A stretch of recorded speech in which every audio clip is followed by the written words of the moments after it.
भारत माता की बहुत बहुत धन्यवाद। हाँ जी, नमस्कार, गुड मॉर्निंग। कैसे हैं आप लोग सभी? सभी को जय हिंद, राम राम, गणपति बप्पा मोरया। हैप्पी गणेश चतुर्थी आप सभी को। कल अपनी मुलाकात नहीं हो पाई, ठीक है। सब लोग एकदम बढ़िया हो, मस्त हो। हाँ, बिल्कुल। अभी ठीक है, सुनाई दे रहे हैं, दिखाई दे रहा है आपको? Very good morning.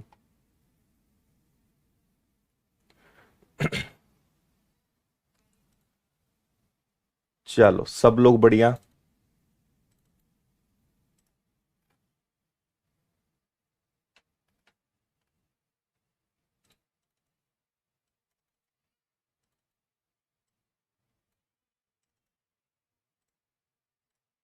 हाँ, ठीक है। ओके। हाँ, मैंने आपको पहले ही बता दिया था कि मैं 2 दिन नहीं हूं, है ना। किसी आवश्यक कार्य से बाहर जाना पड़ा था और कल सुबह वापस आए। और कल आते आते एक्चुअली 10 बज गए थे, इसलिए आपकी क्लास नहीं हो पाई। ओके, चलो, thank you, thank you. Ganesh Chaturthi बहुत अच्छा रहा इस बार। हमने 3-3 जगह गणेश जी बिठाए हैं, विनर्स के ऑफिस में, विनर्स की ब्रांच पर और मेरे घर पर। 3 जगह गणेश जी कल हमने बिठाए। तीनों जगह बहुत व्यवस्थित तरीके से पूजा पाठ सारी चीजें हुई। उसका आज वीडियो भी आएगा अपनी ब्लॉग्स और मोटिवेशन वाली चैनल पे। और वैसे कल मैंने फोटो शेयर कर दी थी इंस्टाग्राम पे। सभी को बहुत सारा नमस्कार, प्रणाम सभी को। अच्छा जी। पंचायती राज अर्थव्यवस्था की बुक आने वाली है, बिल्कुल, बहुत जल्द। हम्म। चलिए, बहुत बढ़िया।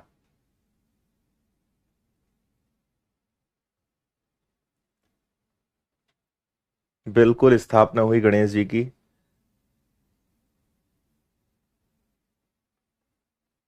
ओके सचिन, बहुत सारी विशेष आपको आपके नुआखाई फेस्टिवल की।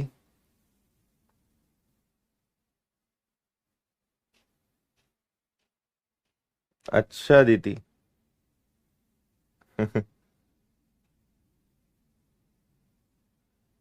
नुआ, ओके। तीज पूजा मनाने गए थे? नहीं भाई। मोटिवेशन का चैनल कहां पर है? यूट्यूब पर है।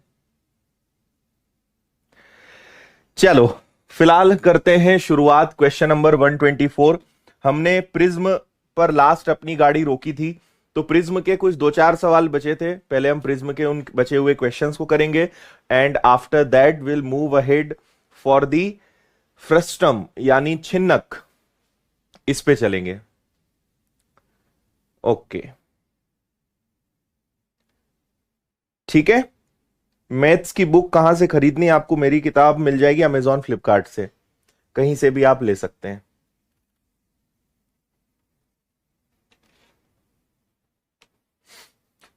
हम्म। चले भाई, करें शुरू। ओके, चलिए। फुल स्क्रीन करिए, क्योंकि आज हमें फ्रस्टम भी खत्म करना है ना। छिन्नक को पढ़ना भी है और उसको खत्म भी करना है। तो फुल स्क्रीन करिए और अब जरा यहां पे आप ध्यान लगाइए, फिर बाकी बातें और करते हैं। एक लंब प्रिज्म का आधार एक आयत है जिसकी लंबाई और चौड़ाई का अनुपात 3 और 2 है। प्रिज्म की ऊंचाई 12 सेंटीमीटर है। कुल पृष्ठीय क्षेत्रफल 288 वर्ग सेंटीमीटर है। तो आपको प्रिज्म का आयतन बताना है। आप समझ लीजिए कि इस प्रकार का एक प्रिज्म है। मैं इसको थोड़ा सा तिरछा बनाता हूं। हालांकि इसका जो बेस है वो अपने आप में एक आयत है, एक रेक्टेंगल है, ठीक है। एक आयत है जिस पर पूरा प्रिज्म कुछ इस प्रकार से खड़ा हुआ है। यह हमें ध्यान रखना है। इसको मैंने इससे मिला दिया और इसके बाद ये वाली जो लाइन है इनको थोड़ा सा ऊपर ले जाते हैं। ठीक है, इनको इससे मिला देते हैं। और क्या करना पड़ेगा, या 1 मिनट, इसी को पहले एक बार और ऊपर बना लेते हैं।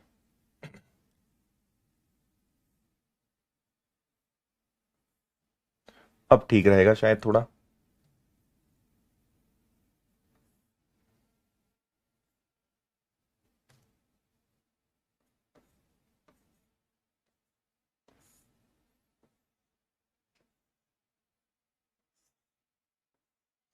इस प्रकार का, मतलब उसका जो बेस है वो आप समझिए कि इसका बेस जो है वो एक क्या है, रेक्टेंगल है, और रेक्टेंगल पे पूरा जो है प्रिज्म खड़ा हुआ है। तो इसका जो बेस है वो अपने आप में रेक्टेंगल है, जिसकी लेंथ और ब्रेड्थ का रेशो 3 और 2 है। प्रिज्म की जो हाइट है वो कितनी है, 12 है, और इसका कुल पृष्ठ का क्षेत्रफल यानी total surface area which is 288, जो अपने आप में क्या है, 288 है। क्लियर है बात इतनी? हाँ, चलो अब मुझे एक बात बताओ, हमें टोटल सरफेस एरिया का फॉर्मूला पता है, curved surface area plus base का एरिया लेना है, ऊपर और नीचे वाला। तो देखो इसका कर्व्ड सरफेस एरिया यानी इसका सबसे पहले हमें परिमाप निकालना पड़ेगा। वक्र पृष्ठ का क्षेत्रफल यानी क्या होता है, परिमाप इंटू हाइट। तो परिमाप, इसका परिमाप क्या होता है, 2l प्लस बी, तो twice of 3x plus 2x, यानी कितना हो जाएगा, ये हो जाएगा आपका 10x। तो पेरीमीटर और हाइट का अगर मल्टीप्लाई कर दिया जाए तो हमें कर्व्ड सरफेस एरिया मिलता है, एंड ट्वाइस ऑफ बेस का स्क्वायर। अब इसका बेस क्या है, बेस एक रेक्टेंगल, रेक्टेंगल का एरिया क्या होता है, लेंथ इंटू ब्रेड्थ। तो ये हो जाएगा 3 2 6x स्क्वायर, ये ट्वाइस ऑफ बेस स्क्वायर हो गया, और इन दोनों को प्लस कर दें तो टोटल एरिया आ जाएगा, जो अपने आप में किसके बराबर है, 288 के। बताइए इतनी बात समझ में आई या नहीं आई? ठीक है, क्लियर है? अब आगे सुनिए, इसको हम सॉल्व करेंगे तो ये क्या बन जाएगा, ये बन जाएगा 10x और h, इसको फिलहाल ऐसे ही रहने देते हैं। ये क्या हो जाएगा, ये बन जाएगा 12x स्क्वायर, और जो अपने आप में किसके बराबर होगा, 288 के। और हमें पहुंचना है वॉल्यूम पे, हमें इसका आयतन निकालना है। तो हमें बेस x की वैल्यू जब तक पता नहीं होगी तब तक हम इसको सॉल्व नहीं कर पाएंगे। अच्छा, ऊंचाई तो हमें पता है ना, ऊंचाई तो हमें पता है कि 10x इंटू हाइट, और हाइट कितनी है, 12 है ना। तो इनको जब आप सॉल्व करोगे तो ये बनेगा 120x, ये बनेगा आपका 12x स्क्वायर, और ये हो जाएगा आपका 288। अब इसको एक प्रॉपर क्वाड्रेटिक इक्वेशन बना लेते हैं, या एक काम करें, पूरे को 12 से डिवाइड कर देते हैं, पूरे को 12 से डिवाइड कर देते हैं। तो 12 से डिवाइड होके ये बचेगा ओनली x स्क्वायर, ये बचेगा आपका 10x, और इसको इधर ले आओ, 12 2 24 और 12 4 48 इज इक्वल टू 0। देखो हमने सभी को 12 से डिवाइड करा, 288 को 12 से डिवाइड करोगे 24 आएगा, इधर आके माइनस हो जाएगा। अब ये अपने आप में क्वाड्रेटिक इक्वेशन है जिससे आप x की वैल्यू फाइंड कर सकते हो कि x बराबर क्या है ना। तो यहां पे आप सोचो क्या कर सकते हो, आप यहां पे 6 ले लो और 4 ले लो, तो आप 6 और 4 10 का कॉम्बिनेशन भी बना सकते हो, लेकिन आपको तो माइनस में भी चाहिए, है ना भाई। अगर आप इन दोनों को प्लस में लोगे तो 6 प्लस 4 तो 10 हो जाएगा, लेकिन 6 इंटू 4 तो प्लस का 24 होगा।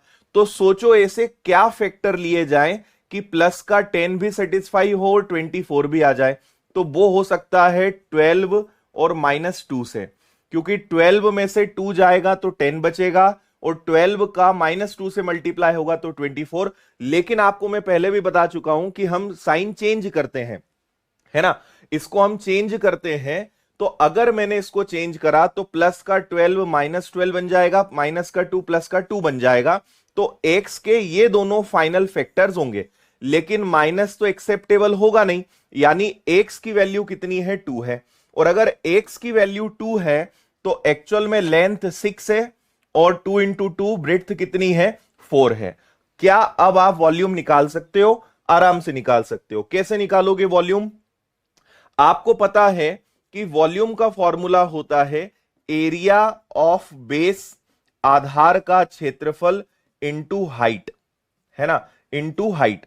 तो आधार का क्षेत्रफल लंबाई गुणा चौड़ाई 6 गुणा 4, तो ये आ गया 24। और हाइट कितनी है, हाइट आपके पास दी हुई है 12। दोनों को सॉल्व करेंगे, ये 8 हो गया, 24 और 4 कितना हो गया, 12 इंटू 2 24, 24 और 4 28। तो आपका आंसर कितना आएगा, 288। मतलब देखिए इसका टोटल सरफेस एरिया और वॉल्यूम दोनों सेम आ रहे हैं, जो अपने आप में कितने हैं, 288। 288 इसका बिल्कुल करेक्ट आंसर होगा। बताइए भाई, क्लियर है सभी को, बात समझ में आई?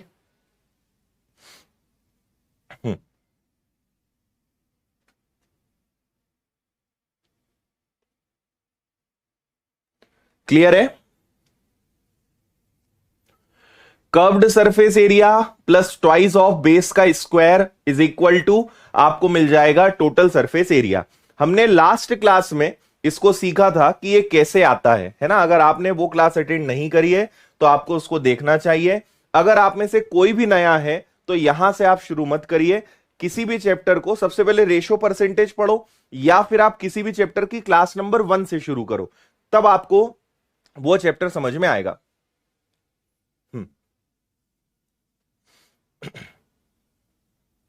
ओके है, समझ में आया? हमें यहां पे x की वैल्यू पता चली, माइनस हो नहीं सकती, तो x की वैल्यू +2 हो गई। तो 3 इंटू 2 6, 2 इंटू 2 4, ये लंबाई और चौड़ाई आ गई। तो क्षेत्रफल कितना आ गया, 6 गुणा 4 24, और हाइट कितनी है 12। तो आपको फाइनल आंसर कितना मिल जाएगा, 288, 288। आगे बढ़ेंगे।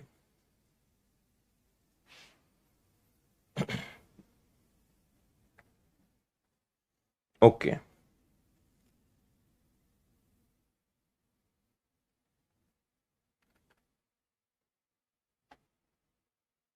ठीक है, समझ में आ गया?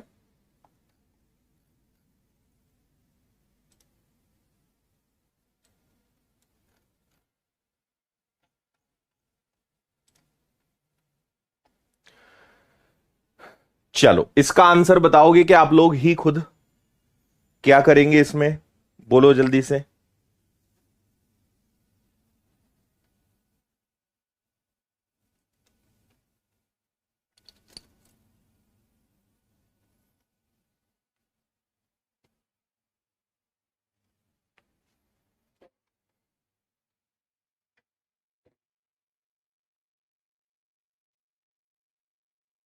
हम्म,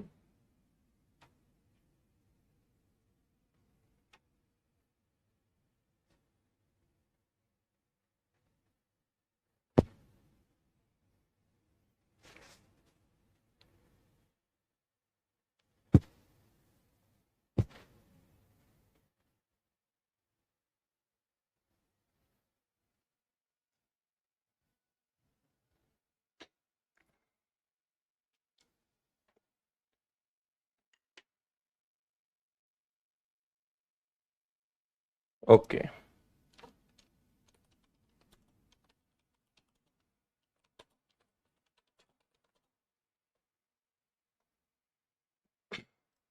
कुछ लोगों के मैसेज आ रहे हैं कि सर क्लास कब चालू होगी, इसलिए मैंने एक मैसेज करा है, मतलब कमेंट करा है कि क्लास स्टार्ट हो चुकी है।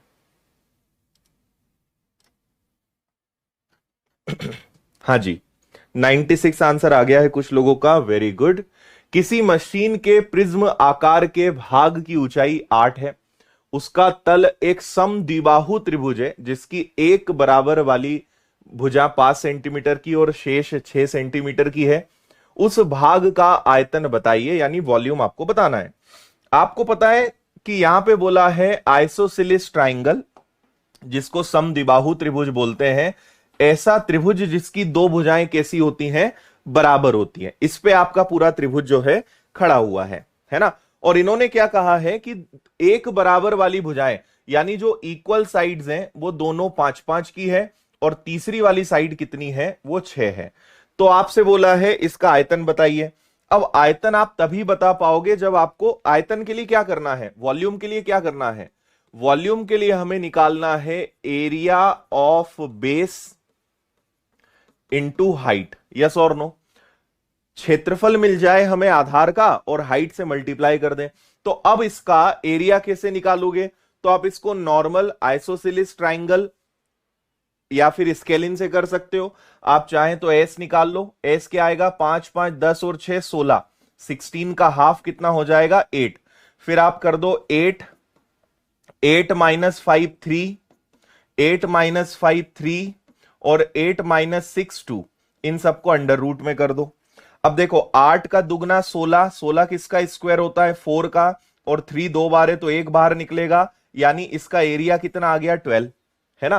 तो इस ट्राइंगल का एरिया कितना आ गया 12, और इसकी हाइट पहले से दी हुई है, तो इसका वॉल्यूम 96 क्यूबिक सेंटीमीटर हो जाएगा। ये आपका आंसर है, एकदम easy, 96 cube centimetre. Option B is the answer. बोलो, बात समझ में आई या नहीं आई?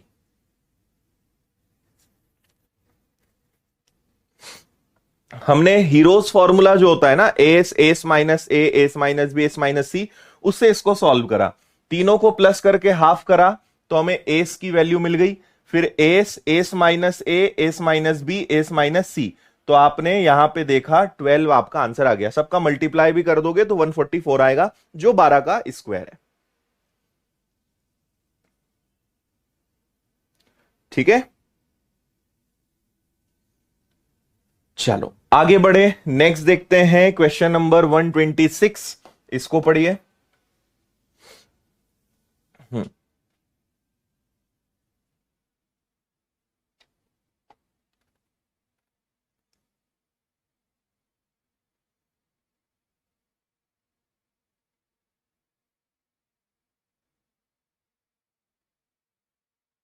यस,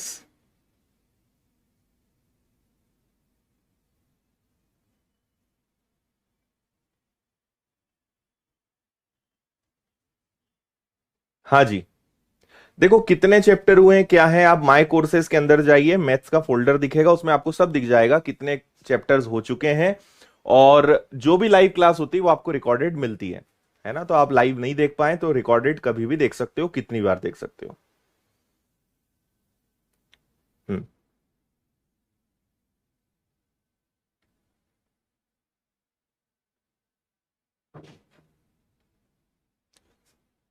चलो यहां पे आपसे कहा है एक समकोणीय प्रिज्म के आधार का क्षेत्रफल, ऊंचाई और आयतन। देखो सब कुछ दिया हुआ है, पी की वैल्यू बतानी है। हमें पता है कि अगर एरिया ऑफ बेस का मल्टीप्लाई हाइट से करते हैं तो वॉल्यूम मिलता है। तो इन्होंने बोला है कि आधार का क्षेत्रफल क्या है, 3√3/2, और बाहर पी का स्क्वायर है। ऊंचाई कितनी है, ऊंचाई है 100√3, हाइट 100√3 है, और इसका जो वॉल्यूम है वो 7200 है। सब कुछ क्वेश्चन में गिवन है ना। एरिया दिया हुआ है, हाइट दी हुई है, और वॉल्यूम दिया हुआ है, सब कुछ आपको यहां पे दिया हुआ है।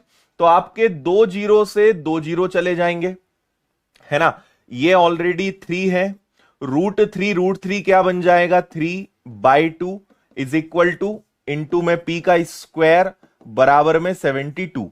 अब देखिए 9 से कैंसिल होगा 8 बार, 3 3 जा 9, 9 8 जा 8 2 जा 16, तो और 16 आ गया, और 16 किसका स्क्वायर होता है 4 का। तो यहां पे जो भी पी है उसकी वैल्यू कितनी आएगी 4। Option A is the answer. हाँ,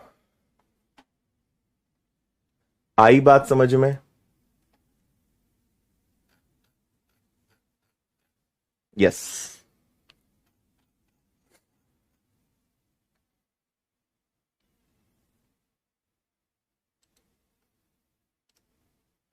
ठीक है, चलो आगे बढ़ते हैं। इसके बाद नेक्स्ट हम देखते हैं क्या है। हाँ, देखो इसके बाद नेक्स्ट है हमारा शंकु का छिन्नक, है ना। मैंने आपको हालांकि इसके बारे में पहले भी बताया था, एक बार फिर से मैं आपको समझा रहा हूं। उस समय हमने ज्यादा डिटेल में नहीं देखा था, बाकी इसके बारे में काफी चीजें आप समझ गए थे। अगर आप सोचिए कोई हमारे पास शंकु है, कोई हमारे पास इस प्रकार से कोण है ना, और इसको एक पर्टिकुलर पार्ट आप कहीं से भी कट कर दो, इस प्रकार से आपने इसको कट कर दिया, है ना। तो कट करने के बाद जो बचेगा, ये जो आपको बचा हुआ हिस्सा दिख रहा है, ये क्या कहलाता है, ये फ्रस्टम कहलाता है। आपने ऊपर का हिस्सा इसका काट दिया, जो अपने आप में क्या था, एक कोण था, है ना।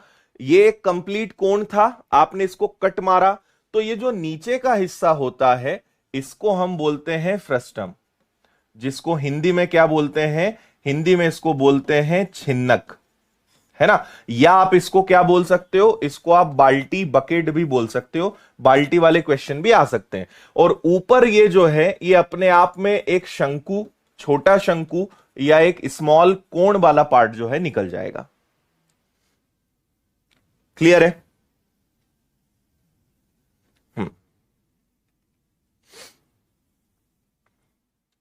Okay, correct. अब इसके फॉर्मूले होते हैं जिनको हमको याद करना पड़ेगा, एक बार उन पे नजर घुमा लेते हैं। सबसे पहला है वक्र पृष्ठ। देखो पहली चीज है कि जब आप इसको देखेंगे तो यहां पे अपने आप में दो रेडियस होगी, एक ये रेडियस हो जाएगी, है ना, एक तो ये रेडियस हो गई, इसको आप कैपिटल आर बोल दो, और एक ये रेडियस हो जाएगी जिसको आप स्मॉल आर बोल देंगे। दोनों रेडियस का यहां पे काम चलेगा, ठीक है। और इसके अलावा आपको कहीं कहीं पे ये भी दिखाई देगा, सोचिए, इसको जरा आप ध्यान से समझना, ये यहां से यहां तक है, अगर इसको मैं इसी सीध में ले लूं, मान लो इसको मैंने इससे मिला दिया, है ना, इसका मतलब ये यहां से यहां तक क्या है, आर है। भाई यहां से यहां तक अगर आर है और यहां से यहां तक आर है, जबकि ये हमारे लिए पूरा कितना था, ये तो हमारे लिए पूरा कैपिटल आर था, है ना। अब ये आर है, उसमें से स्मॉल आर माइनस कर दें तो ये जो हिस्सा बच रहा है ये क्या कहलाएगा, ये कहलाएगा आर माइनस आर। बात समझ में आई? ये पूरा यहां से यहां तक कैपिटल आर है, अगर इसकी हम सीध ले लें तो यहां से यहां तक ये आर है, तो बचा हुआ हिस्सा क्या है, टोटल आर में से स्मॉल आर माइनस हो जाएगा, तो आंसर क्या आ जाएगा, आर माइनस आर आ जाएगा, capital R minus small R. Yes और नो? क्लियर?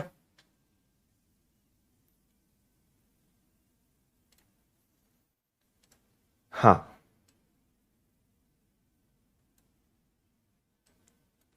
ठीक है, डन है।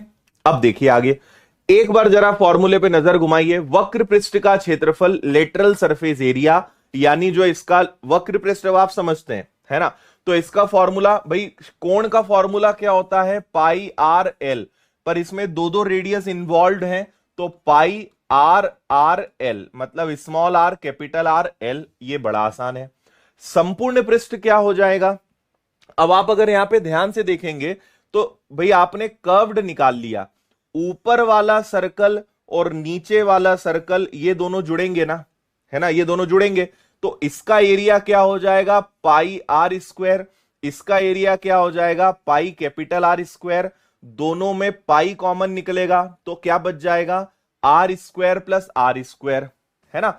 तो ये बड़ा आसान है, मतलब ये आपका वक्र पृष्ठ था। वक्र पृष्ठ मतलब कर्व्ड, अगर उसमें आप दोनों को जोड़ दो, ऊपर वाला एरिया और नीचे वाला, ये दोनों सर्कल का एरिया जुड़ जाए, तो इसके साथ आप बेसिकली क्या करते हो, pi are square plus pi small are square add करते हो।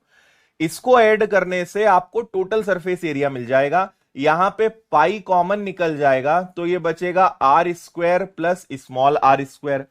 अगर आप इसको और आगे प्रोसेस करोगे तो देखो दोनों में फिर पाई कॉमन निकल जाएगा, है ना।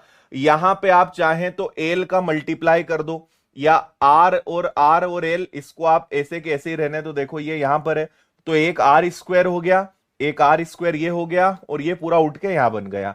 तो बेसिकली आप इसको टुकड़े टुकड़े में भी याद रख सकते हो कि कर्व्ड सरफेस एरिया जैसे हमने प्रिज्म में किया था, वैसे यहां पे पाई ब्रैकेट में small are capital R L, ये कर्व्ड हो गया, और अगर दोनों बेस को प्लस कर दे तो टोटल सरफेस एरिया आ जाएगा pi are square plus are square. दोनों में से पाई कॉमन निकाल लो, तो r square small are square और r plus r small capital r into l, सारी चीजें वही है, तो आराम से आप इसको बना लोगे, है ना।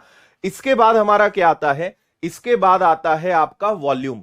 तो वॉल्यूम का फॉर्मूला क्या हो जाता है भाई, 1/3, यहां पे आपका हो जाएगा पाई बाय 3h, है ना, R square capital R square और आर इंटू आर। वहां पे हमारा formula 1/3 pi are square H होता है, है ना। तो आपने पाई बाय 3 और एच बाहर ले लिया। अब यहां पे आर दो दो होती हैं, है ना, आर यहां पे दो दो होती हैं। इसके लिए एक आर स्क्वायर, फिर एक और कैपिटल आर स्क्वायर, और दोनों का आपको गुणा करना है। और यहां पे एक और चीज आपको दिख रही है, एल। एल मतलब ये जो एल है इसकी बात चल रही है, जिसको हम स्लांट हाइट बोलते हैं। ये भी आपको पता है। स्लांट हाइट कैसे हो जाएगा?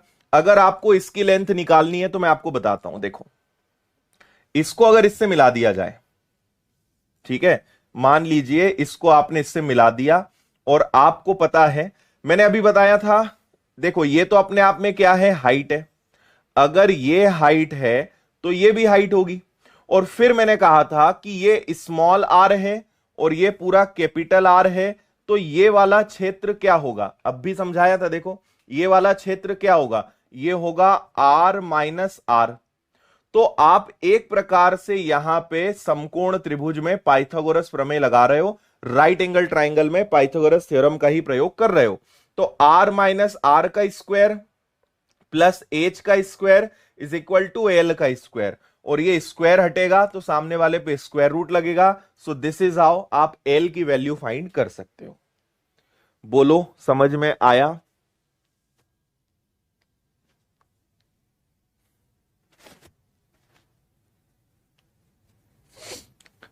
ठीक है भाई।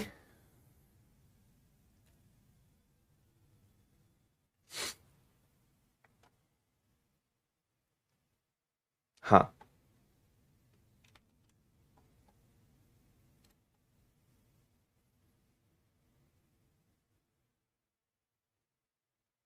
चलो समझ में आ गई बात। इसके अलावा मुझे बताओ कितने लोगों को याद है, चेक करते हैं। मैंने आपसे कहा था कि जब भी किसी शंकु को हम काटते हैं तो वहां पे हाइट, उनके वॉल्यूम का जो रेशो होता है वो किसके क्यूब के बराबर होता है? याद है क्या आपको? बताओ जल्दी से।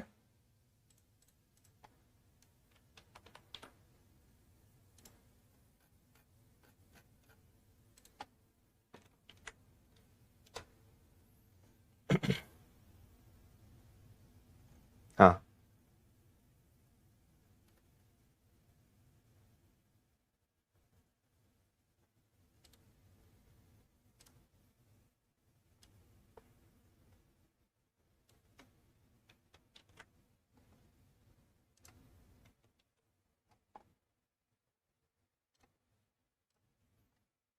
ओके,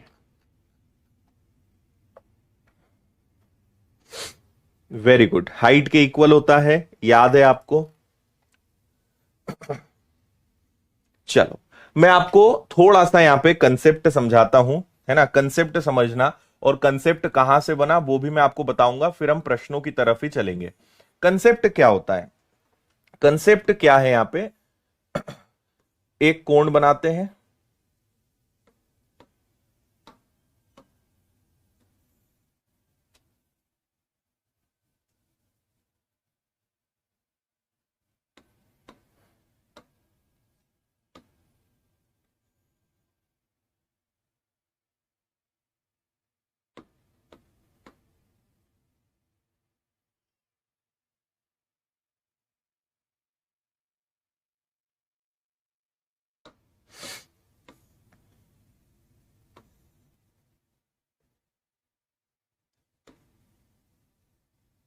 समझना आप इसको ध्यान से, क्या कंसेप्ट मैं आपको सिखा रहा हूं, है ना। ये हमने कोण बनाया और इसको एक पर्टिकुलर एक पार्ट से हमने इसमें कट लगाया, है ना। अब यहां पे क्या क्या चीजें हो सकती हैं? तो देखिए, जैसे इसकी एक रेडियस होगी, है ना, इसको मैं R2 नाम दे देता हूं। इसकी अपनी एक रेडियस होगी जिसको मैं R1 नाम दे देता हूं। फिर एक इनकी अपने आप में कंप्लीट हाइट भी होगी, है ना। इसको भी इस तरीके से बना लेते हैं। एक मिनट,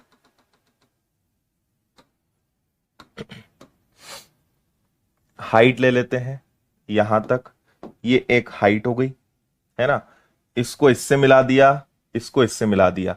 मान लीजिए इसकी रेडियस को R1 नाम दिया, इसकी रेडियस को मैंने R2 नाम दिया, और इसकी कंप्लीट जो है हाइट, इसको हाइट हमने नाम दे दिया। लेकिन हाइट तो इसकी भी है, तो इसकी हाइट को मैंने H1 नाम दे दिया, और यहां से यहां तक इसको मैंने क्या करा, H2 नाम दे दिया। ऐसी इसकी स्लांट हाइट भी हो सकती है। ये कंप्लीट अपने आप में एक स्लांट हाइट है, तिर्यक ऊंचाई है, लेकिन यहां से यहां तक को हम एक हाइट दे सकते हैं, इसको L1 बोल सकते हैं। यहां से यहां तक को भी हम इसको बोल सकते हैं, और इसको हम क्या बोल सकते हैं, L2 बोल सकते हैं, है ना। अब आपको सारी चीजें क्लियर है, R1 R2 H1 H2 L1 L2, और एक कैपिटल H, और एक मतलब कंप्लीट हाइट, और एक हो जाएगा आपका इस स्लांट हाइट। क्लियर है। चलो, तो आप यहां पे हमेशा एक चीज ध्यान रखिएगा।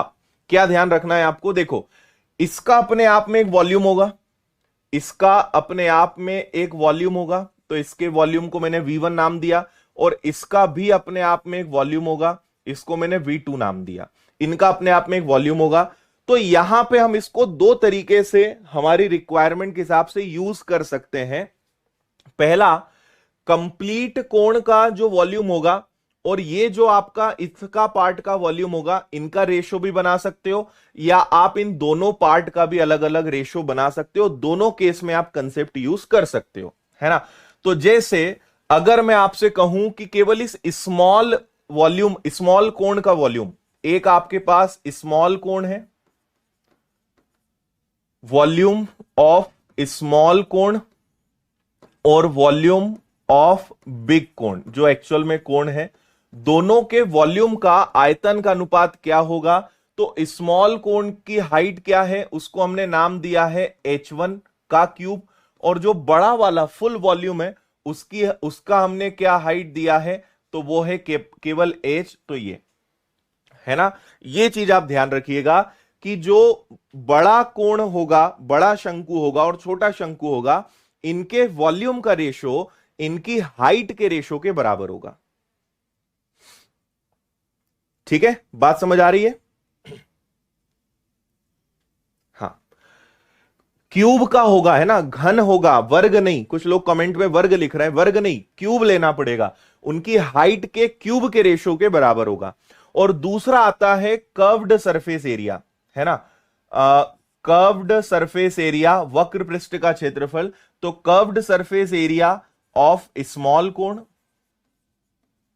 And curved surface area of big cone, बड़े शंकु का छोटे शंकु से कर्व्ड सरफेस एरिया यानी वक्र पृष्ठ का क्षेत्रफल। और इस केस में क्या लगेगा, इस केस में लगेगा H1 का स्क्वायर और कैपिटल H का स्क्वायर। ठीक है, और वैसे भी आपको पता है कि जब भी एरिया की बात आती है हम हमेशा स्क्वायर लेते हैं, और वॉल्यूम की बात आती है तो हमेशा क्यूब लेते हैं। और हम ऐसे क्वेश्चंस कर भी चुके हैं पहले, अभी और इस प्रकार के क्वेश्चंस करेंगे। क्लियर है यहां तक सारी बातें।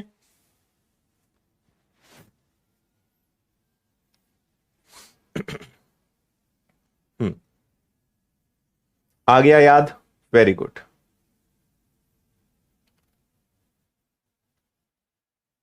अब ये दोनों बातें आप याद रखेंगे।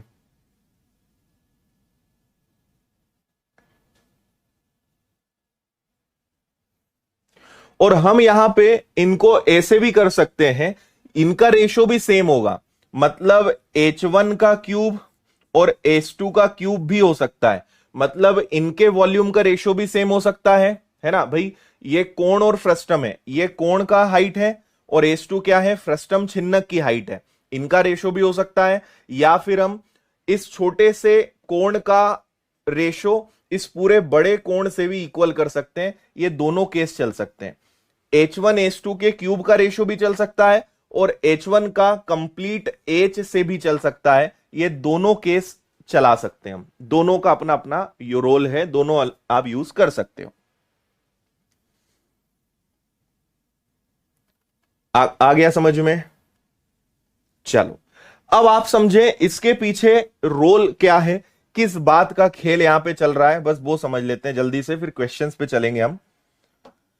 देखो, एक लाइन हमने यूं खींची, एक लाइन हमने यहां खींची, ये यहां हो गया, ये यहां हो गया, है ना, ये यहां पे चला गया, ये यहां पे चला गया। ठीक है, इसके बाद आपको पता है इसको इससे मिला देंगे हम। ठीक है, मैं आपको यहां पे बस ये समझा रहा हूं कि ऐसा क्यों होता है या इसके पीछे क्या कारण है, फिर बस प्रश्न पे चलेंगे हम। इसको इससे मिला दिया, इसको इससे मिला दिया। अब आपको पता है R1 R2 फिर कंप्लीट H है, सारी चीजें है ना।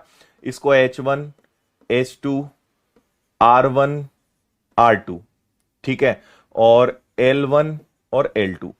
अब यहां पे एक्चुअली हो क्या रहा है इसको अब मैं अलग से बना रहा हूं।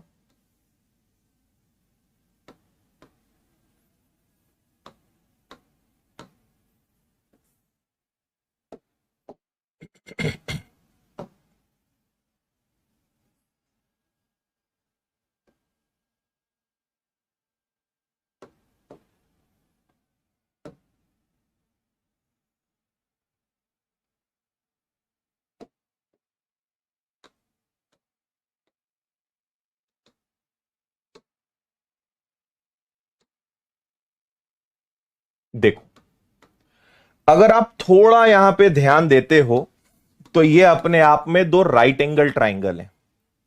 एक तो ये कंप्लीट राइट एंगल ट्राइंगल दिख रहा है, ये अपने आप में एक समकोण त्रिभुज है जहां पे ये 90 डिग्री होगा।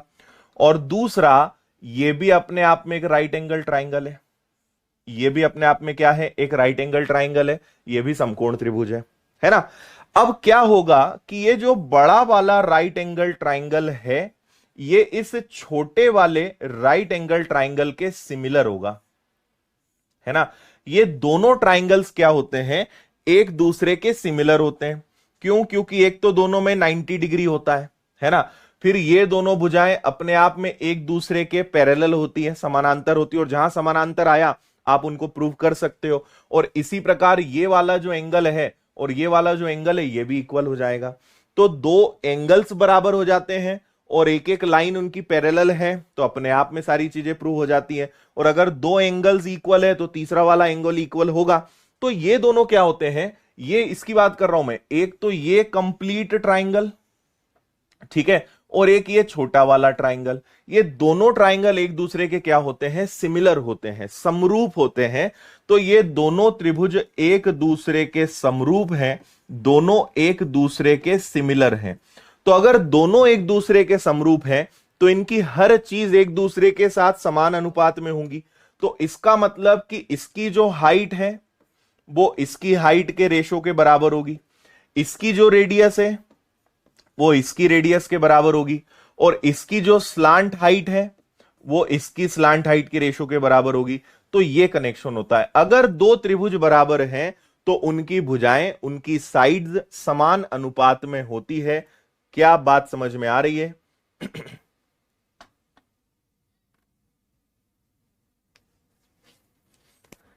हाँ,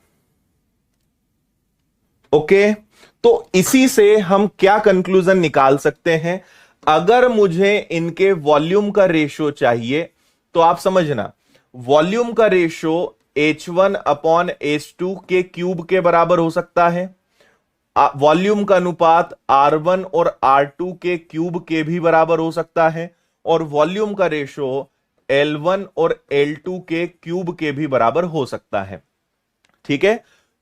आयतन का अनुपात उनकी ऊंचाई के घन के अनुपात के बराबर भी हो सकता है, त्रिज्या के घन के बराबर भी हो सकता है, और स्लांट हाइट यानी तिर्यक ऊंचाई के घन के बराबर भी हो सकता है। और सेम चीज अप्लाई होती है आपके कर्व्ड सरफेस एरिया के लिए, वहां पर भी आप सेम चीज लगा सकते हो।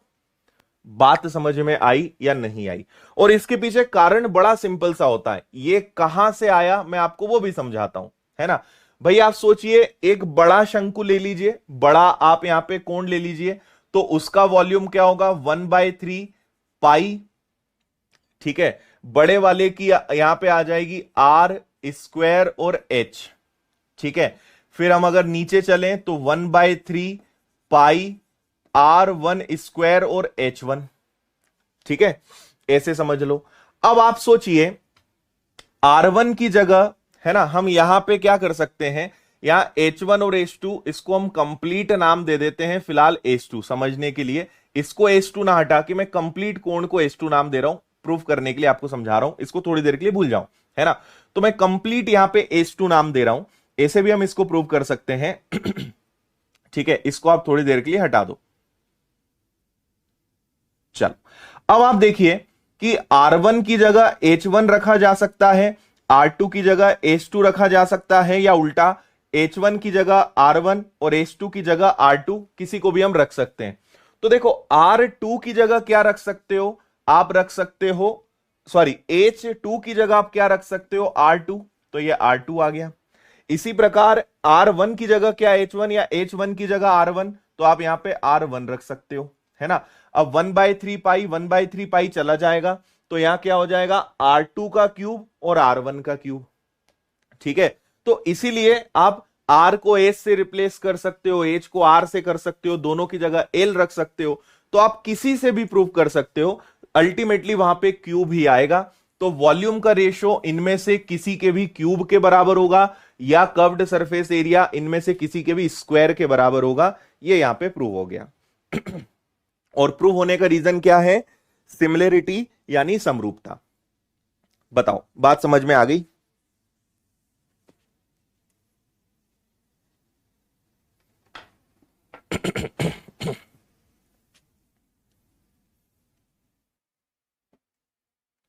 हाँ,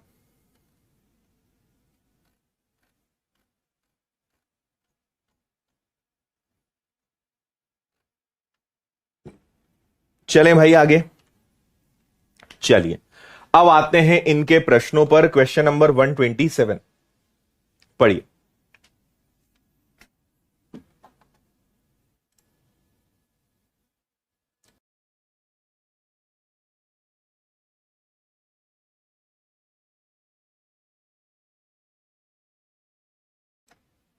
हाँ, स्लांट हाइट भी कंप्लीट लेनी पड़ेगी, यस। देखो आप यहां पे ना कंफ्यूज होते हुए आप तो ऐसे समझो कि ये आपका क्या हो गया H2, ये हो गया आपका H1, है ना, ये हो गया आपका R1, ये हो गया आपका R2, ये हो गया आपका L1 और ये हो गया आपका L2। जो एक्चुअल में है इसको आप यहां से हटा दो, इससे कंफ्यूज मत होना, है ना। ये कंप्लीट, अगर ये L1 है तो ये कंप्लीट L2, ये R1 है तो ये R2, ये कंप्लीट H1 यहां से यहां तक है, तो कंप्लीट को हम H2 बोल रहे हैं, तब जाके हम इसको इस प्रकार सिमिलर प्रूफ कर सकते हैं, ठीक है। चलिए पढ़िए इस वाले सवाल को। हाँ, गणपति बप्पा मोरिया।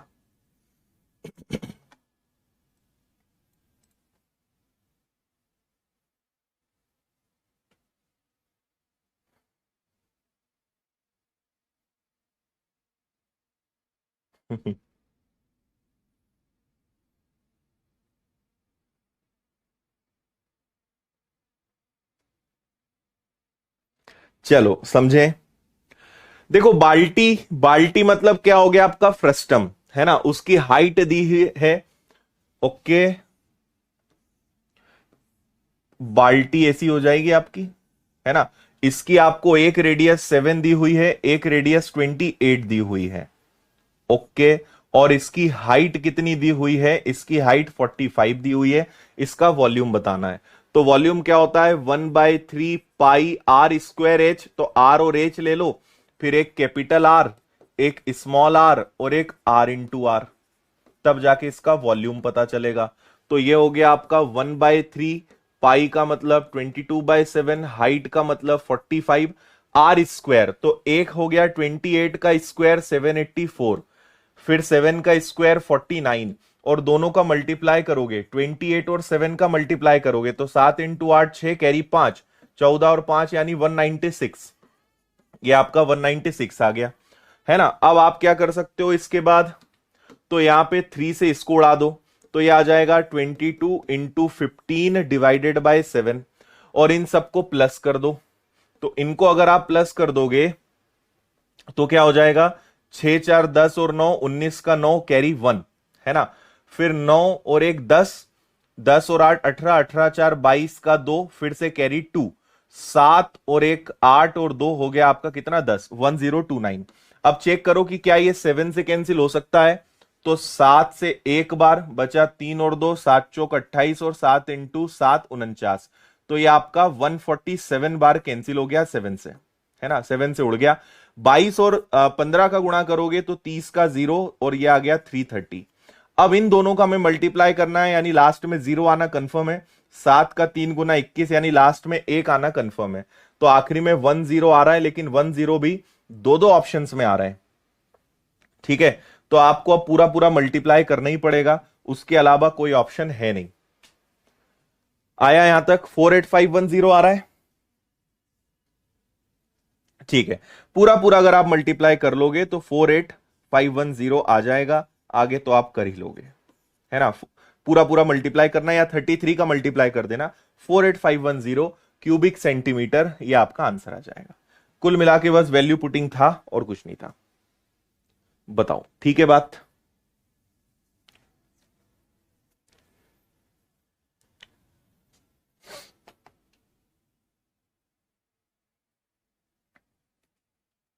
ठीक है जी, चलिए अगला क्वेश्चन नंबर 128, इसको देखिए।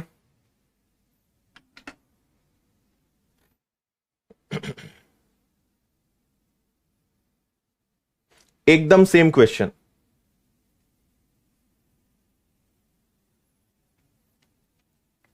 ठीक है, 1/3 पाई h r square r into r, है ना। तो 1/3 पाई मतलब 22/7, हाइट कितनी है 21, फिर r स्क्वायर प्लस थ्री, एक r3 है एक 2 है ना। तो 3 का वर्ग 2 का वर्ग और 3 का दुगना 6। तो ये हो गया आपका 1/3 22/7 इंटू 21 इंटू 6 4 10 और 9 19। कर लोगे सॉल्व, कुछ भी दम नहीं है। 7 या 21 से आपका 21 गया, 19 दूनी 38 का 8 कैरी 3, 38 में आपने 3 जोड़ दिया, 418, 418 ये आपका आंसर है। केवल वैल्यू पुटिंग था, इसलिए मैंने उसको फास्ट फॉरवर्ड कर दिया। अगला देखेंगे। हाँ,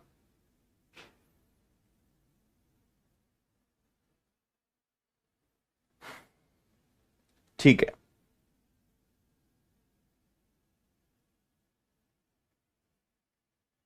देखिए, 12 सेंटीमीटर की तिर्यक ऊंचाई और 4 सेंटीमीटर त्रिज्या का एक शंकु क्षैतिज रूप से काटा गया, यानी हॉरिजॉन्टल, यानी जैसे हम काटते हैं वैसे ही। इससे छोटे शंकु और एक छिद्रक बन गया। छोटे शंकु का वक्र पृष्ठ और छिद्रक का क्षेत्रफल का अनुपात 1 और 2 है। छिद्रक की तिर्यक ऊंचाई क्या होगी? देखो क्या था, एक इस प्रकार का हमारे पास कोण था, है ना। आपने इसको यहां से कट लगा दिया, तो अब ये क्या है, ऊपर एक कोण बन गया, नीचे एक आपका फ्रस्टम छिन्नक बन गया, और इनके एरिया का, कर्व्ड सरफेस एरिया का रेशो क्या बन गया? 1:2, है ना। ये क्या बन गया? 1:2 बन गया। तो अगर स्मॉल कोण का, ठीक है, एक हमारे पास स्मॉल कोण है और दूसरा हमारे पास क्या है? फ्रस्टम है। इनके अगर कर्व्ड सरफेस एरिया का रेशो देखा जाए तो स्मॉल कोण क्या है? 1 है, तो फ्रस्टम का रेशो क्या हो जाएगा? 2 हो जाएगा।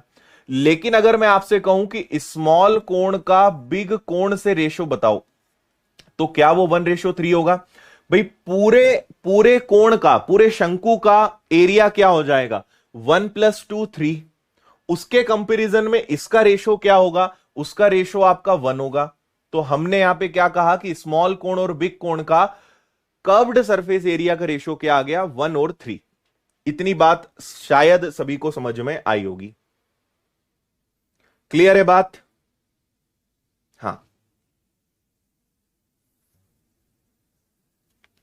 अच्छा, दूसरी बात क्या है, आपसे कहा है 12 सेंटीमीटर की तिर्यक ऊंचाई है, यानी इसकी कंप्लीट जो लेंथ है, स्लांट हाइट है, वो कितनी है? 12 है। और 4 सेंटीमीटर त्रिज्या है, यानी इसकी जो रेडियस है वो कितनी है? वो है 4, है ना। तो छिद्रक की तिर्यक ऊंचाई बतानी है। लेट से कि मैं यहां पे इसको नाम दे देता हूं L1, तो मुझे क्या निकालना है? L2। L1 इज गिवन और हमें क्या निकालना है? L2 निकालना है। बताओ, ओके है यहां तक बात? हाँ, ठीक है, डन है। चलो, अब मुझे एक बात बताओ, हमें पता है कि कर्व्ड सरफेस एरिया का जो रेशो होता है, ठीक है, वो उसके यहां पे आपको पता है इनकी आपने एरिया का रेशो निकाल लिया है, कर्व्ड सरफेस एरिया का रेशो इनकी स्लांट हाइट के भी बराबर हो सकता है। तो L1 और कैपिटल L ले लेते हैं, है ना, L1 और केवल L ले लेते हैं, इनके स्क्वायर के बराबर होता है। ध्यान से सुनना, वक्र पृष्ठ के क्षेत्रफल का अनुपात उनकी हाइट हो या कर्व्ड सरफेस एरिया हो या रेडियस हो, उनके स्क्वायर के बराबर होता है। तो स्मॉल कोण का कर्व्ड सरफेस एरिया क्या है, 1 है ना, और बिग कोण का कर्व्ड सरफेस एरिया क्या है, 3 है, और यहां सामने स्क्वायर लगा हुआ है। तो अगर मुझे L1 चाहिए तो वो आ जाएगा 1 के ऊपर स्क्वायर रूट, और अगर L2 चाहिए, L नहीं केवल L चाहिए, है ना, इसको एक काम करते हैं, कंफ्यूजन ना हो इसलिए कैपिटल L कर देते हैं, और यहां लिख देता हूं कैपिटल L की वैल्यू कितनी है, 12 है। और अगर मुझे केवल कैपिटल L चाहिए तो वो √3 हो जाएगा। मतलब इनके ऊपर जो स्क्वायर लगे हुए थे वो स्क्वायर रूट में कन्वर्ट हो गए, तो हमें क्या मिल गया, 1/√3 मिल गया, है ना। अगर इसकी कंप्लीट लेंथ √3 है तो उसके कंपैरिजन में जो L1 है वो केवल कितना है, √3 है। अब मुझे एक बात और बताओ, आगे और समझना, यहां पे क्या मैं ऐसे कर सकता हूं ठीक है, इसको मैं यहां सॉल्व कर रहा हूं, इसको आप 1 रहने दो, इसको आप √3 रहने दो, मुझे L1 नहीं पता, लेकिन कैपिटल L की वैल्यू तो पता है, कैपिटल L की वैल्यू कितनी है, 12 है, ठीक है। तो अब मैं क्या कर सकता हूं, इसको ऐसे लिख लूंगा कि 12 अपॉन में √3 इज इक्वल टू L1,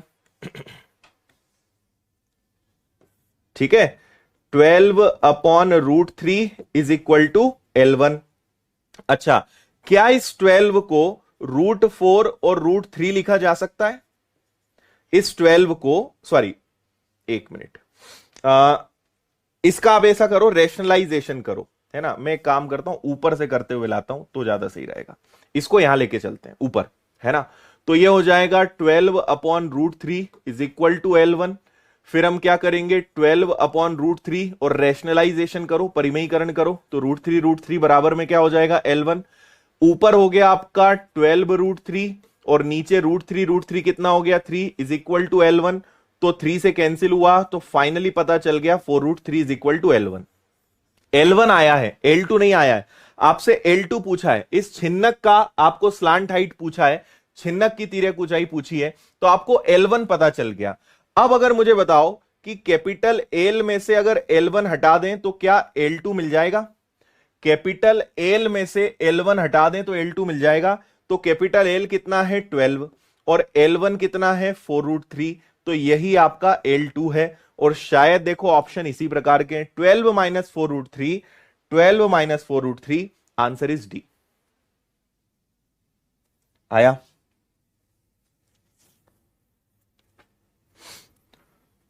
ठीक है।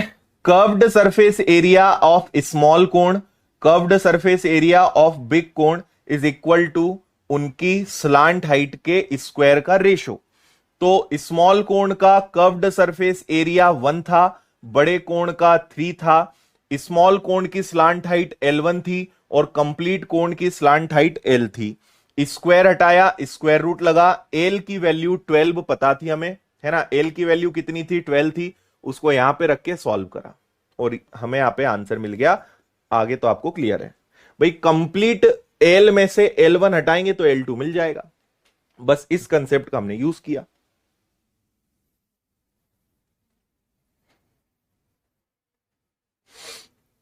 बताओ, आई बात समझ में, मजा आया।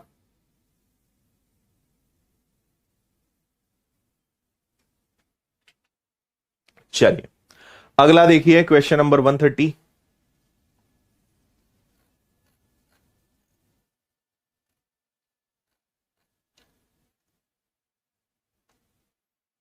यस,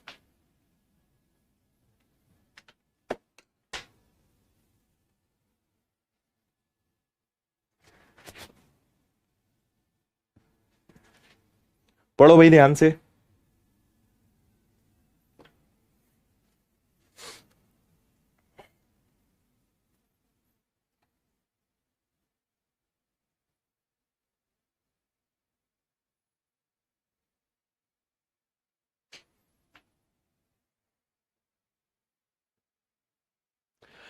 एक छिन्नक के ऊपरी और निचले क्रम की त्रिज्याएं 3 और 6 हैं, ऊंचाई 8 है। निचले सिरे पर एक शंक्वाकार आकृति की ऊंचाई 3 सेंटीमीटर, त्रिज्या 6 है।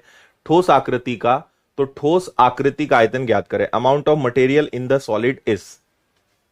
देखो पहले तो एक बाल्टी बनाते हैं।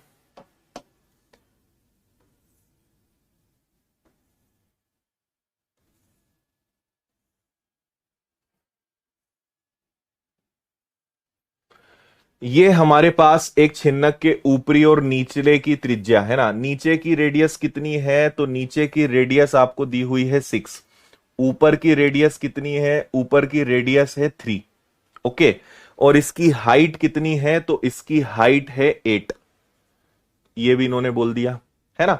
और क्या बोला है, निचले सिरे पर एक शंक्वाकार आकृति की ऊंचाई ऊंचाई 3 है और त्रिज्या 6 है। अच्छा देखो इन्होंने क्या करा, यहां पे एक 3 सेंटीमीटर की हाइट ली है ना। कितने की हाइट ली, 3 की।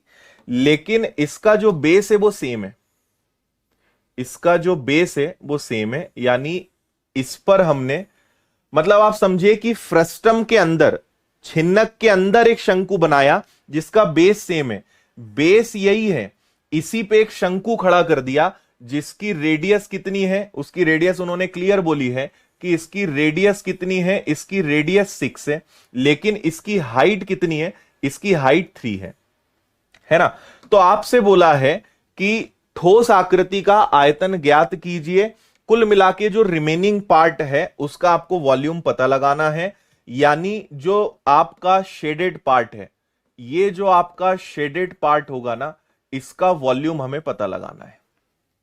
तो आप यहां क्या करेंगे कि वॉल्यूम ऑफ फ्रस्टम, छिन्नक के वॉल्यूम में से वॉल्यूम ऑफ कोण, शंकु का आयतन घटा दोगे तो जो बचे हुए भाग का क्षेत्रफल आयतन निकालना है कुल मिलाकर, है ना।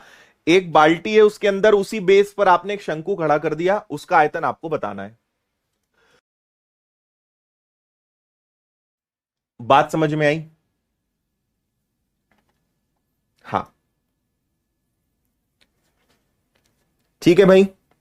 चलो, फ्रस्टम का वॉल्यूम क्या होता है, फ्रस्टम का वॉल्यूम होता है π/3 इंटू एच, है ना। आर स्क्वायर और आर इंटू आर। और वॉल्यूम ऑफ कोण क्या होता है, 1/3 pi are square H. Are और एच पे मत जाना, इसके आर एच अलग है, इसके आर एच अलग है। यहां पे आप दोनों में से पाई को कॉमन ले लो, पाई को अलग पटक दो। अब देखो इस फ्रस्ट्रम के बारे में, देखो कि इसकी हाइट कितनी है, इसकी हाइट है 8/3, है ना। हाइट कितनी है, 8/3। फिर आर का स्क्वायर, तो 6 का स्क्वायर, इसका स्क्वायर, और 6 3 18, ये आ गया। इधर चलें तो इसको देखो, ये 1/3 है ना। आर स्क्वायर, इसकी हाइट कितनी है, 6 है, तो 6 का स्क्वायर 36, और इसकी एच ऊंचाई कितनी है, तो वो 3 है। बोलो हाँ या ना। ठीक है, यहां तक डन है। अब आगे चलें, आगे चलेंगे तो पाई को अभी भी रहने दो।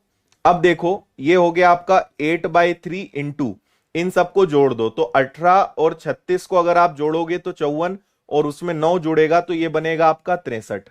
इधर चलें तो 3 से 3 कैंसिल हो गया, तो आपके पास केवल बचा आपका 36, है ना।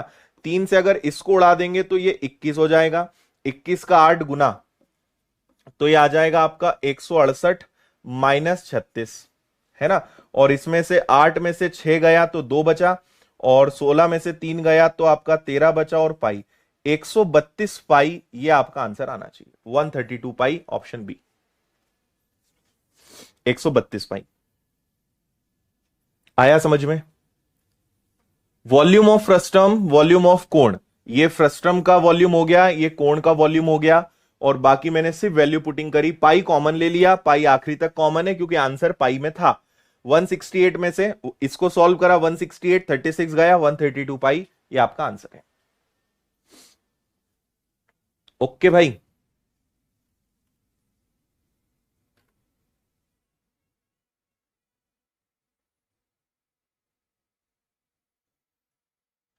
हाँ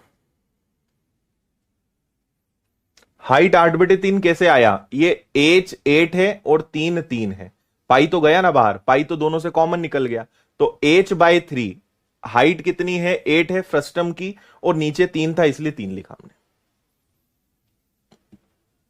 ओके, चलिए तो आज के लिए इतने क्वेश्चंस पर्याप्त हैं। इसके बाद हम कल से आगे बढ़ेंगे। अभी 2 क्वेश्चंस इसके बचे हैं, लेकिन उसको कल करेंगे, और इसके बाद आपका कल से पिरामिड चालू होगा। तो मैं आपको पिरामिड के फॉर्मूले आज की पीडीएफ में दे दूंगा, आप पढ़ के आइएगा। कल इसका पहले बेसिक समझेंगे, फिर हम क्वेश्चन सॉल्व करेंगे, है ना। तो मेरे ख्याल से नेक्स्ट 2 क्लासेस में अपना ये चैप्टर फिनिश हो जाएगा। ओके जी, चलिए विदा लेते हैं। बाकी कल भी हम रात को मिलेंगे ही, आज रात को भी मिलेंगे 8:30 बजे। और अगर आपके कोई परिचित हैं तो उन्हें बता दीजिए, कल से विनर्स का एसएससी जीडी का नया बैच स्टार्ट हो रहा है। कोई भी श्रद्धालु गण हो तो वो उससे जुड़ सकता है, आपके घर परिवार में कोई हो तो उन्हें आप बता सकते हो। ठीक है, चलो बाकी फिर किसी दिन टॉक सेशन रखते हैं। आप बीच बीच में कई सारे और इधर उधर के प्रश्न पूछते रहते हो, उन पे भी चर्चा करेंगे। फिलहाल आज हम यहीं रुकते हैं, मिलते हैं कल, और रात 8:30 बजे भी यूट्यूब पे मिलेंगे। तब तक के लिए tata, bye bye, take care, Jai Hind, Vande Mataram. खुश रहिए, मस्त रहिए, मुस्कुराते रहिए, मेहनत करते रहिए।